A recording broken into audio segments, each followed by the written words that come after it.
Et j'entends le Saint-Esprit qui me dit, ta femme, et je n'entends pas un autre nom, j'entends Simone.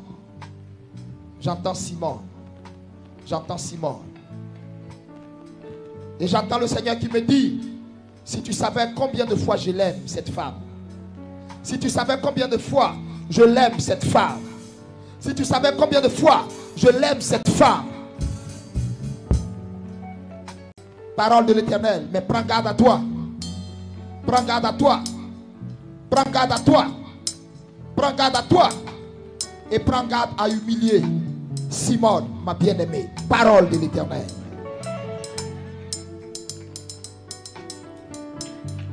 Je n'étais pas là pour m'adresser à votre nation.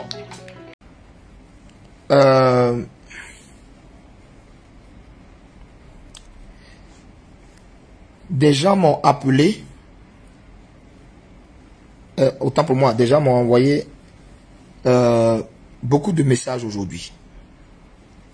Beaucoup de messages.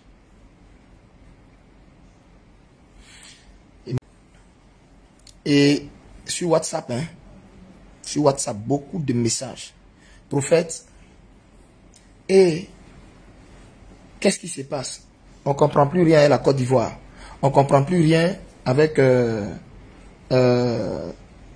comment on appelle, avec le président Laurent Gbagbo. On ne comprend plus rien avec, notre président. Qu'est-ce qui se passe? Qu'est-ce qui est en train de se passer? Eh Seigneur, eh prophète, tout ce que tu avais dit là est en train de... tous les avertissements que tu avais donnés là sont en train de s'accomplir.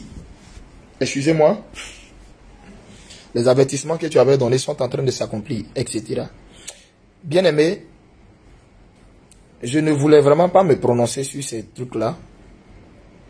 Et je ne vais même pas me prononcer parce que ça ne me regarde pas. Il y a une grave erreur que vous faites me concernant.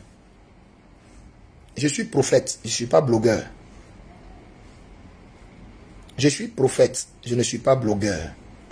Donc je ne commente pas l'actualité du pays ou je ne regarde pas l'actualité du pays pour venir m'arrêter là et puis donner des prophéties. Non, non, non. Les pasteurs blogueurs sur Internet, là, vous les connaissez. Les pasteurs blogueurs qui, chaque jour, ont toujours des commentaires à faire, des choses à faire. Les pasteurs blogueurs, là, qui parlent de tout, là, vous les connaissez. Je ne suis pas blogueur. Je suis prophète Eli Pada. Prophète du Dieu vivant. La vie du président Gbagbo, ses déboires amoureux, c'est ce qui traverse et autres, tout ça, je ne m'en mêle pas. Si Dieu me donne un message, je sors et je livre le message.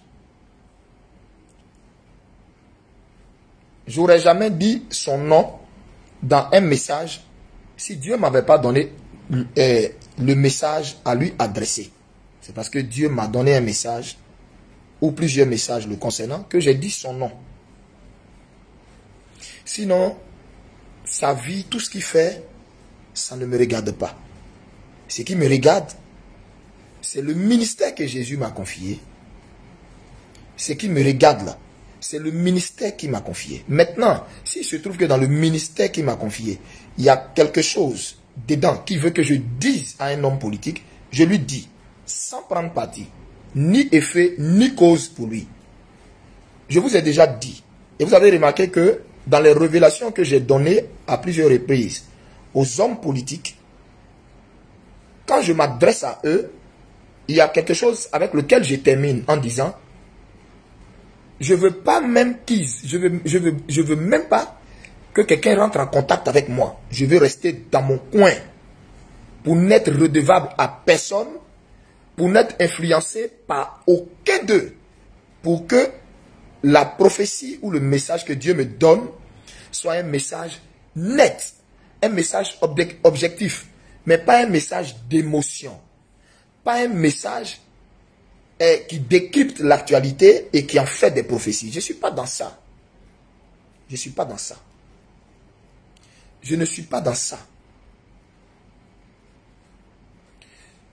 Si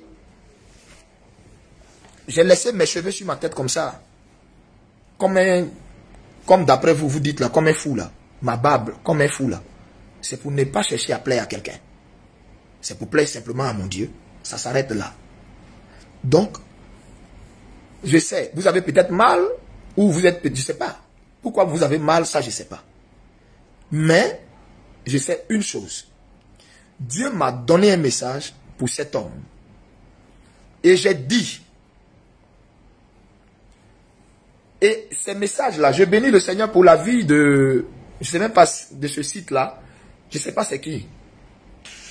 Je ne sais pas qui il est, mais je le bénis de là où il se trouve. Que tout ce que tu fais, si je suis serviteur de Dieu, si son huile est sur ma vie, ce que tu fais là, que Dieu te bénisse dedans. Je parle de Jésus-Christ Côte d'Ivoire. Et il s'appelle comment? C'est Jésus-Christ Côte d'Ivoire ou bien Jésus Côte d'Ivoire, je ne sais pas. Mais je parle de Jésus Côte d'Ivoire ou bien quoi là. Parce que lui au moins prend la peine de relayer les prophéties pour que ça reste dans les archives.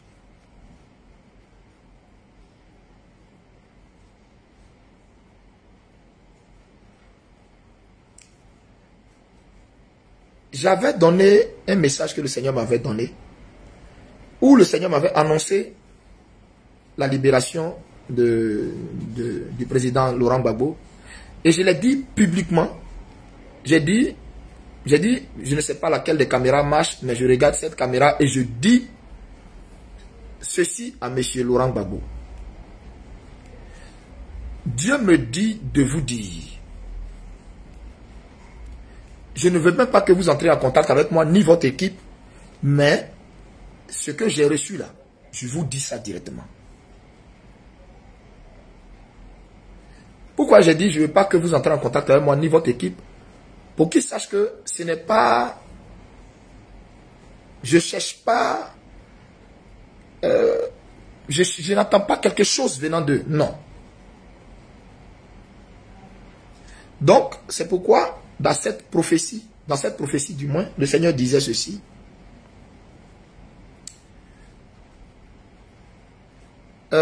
Monsieur le président Laurent Gbagbo, l'heure où tu vas être rétabli n'est plus loin. C'est dans peu de temps. Tu vas complètement être rétabli. Et tu vas sortir vainqueur de là où tu te trouves là, ces pays-là. Tu vas sortir de là et rétabli. Mais Dieu ne va pas s'arrêter là. Tu as un rôle majeur à jouer dans la réconciliation de ton pays. Donc Dieu va te faire entrer. Mais, dans cette prophétie, le Seigneur disait, mais prends garde à toi de ne pas humilier Simone, ma bien-aimée.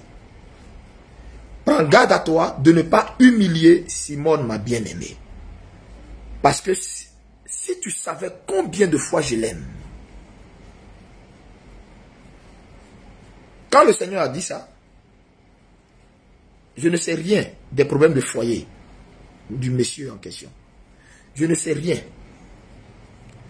J'ai reçu un message que j'ai donné. J'ai reçu qui sortirait, qui serait blanchi, qui rentrerait. J'ai fini de dire. Dieu m'a dit, dis-lui qu'il n'humilie pas ma bien-aimée. Pourquoi il a appelé sa bien-aimée, je ne sais pas. Moi, j'ai dit ce que j'ai entendu. Mon oreille droite a entendu là. C'est ça que j'ai répété. Quand je disais tout ça, personne ne savait tout ce qui allait se passer quand il allait rentrer. Hein. Tout le tollé qu'on est en train de voir. Et puis pour ça, on m'envoie des messages pour me demander qu'est-ce que... Je n'ai rien à dire, je ne suis pas blogueur. Je ne vais pas venir m'asseoir et puis compter la vie de quelqu'un qui a été chef d'État. Hein? Vous voulez que je parle de sa vie, c'est pourquoi? Non. Vous comprenez? Prions pour notre pays. Et encore une fois de plus, ceci, ce n'est pas pour réprimander les personnes qui m'ont envoyé tous ces messages-là, mais je dis, ne faites plus ça. Ne m'envoyez pas les messages voilà, pour engager mes émotions dans quoi que ce soit là, ou pour regarder quelque chose et puis quitter là, et puis venir se mettre à prophétiser là. Non, non, non. Dieu ne m'a rien dit. J'observe, je regarde comme tout le monde. Je regarde. Le jour où il lui plaît à lui, le jour où il lui plaît de me parler, je viendrai parler. Je viendrai parler. Donc, que Dieu vous bénisse. Voilà.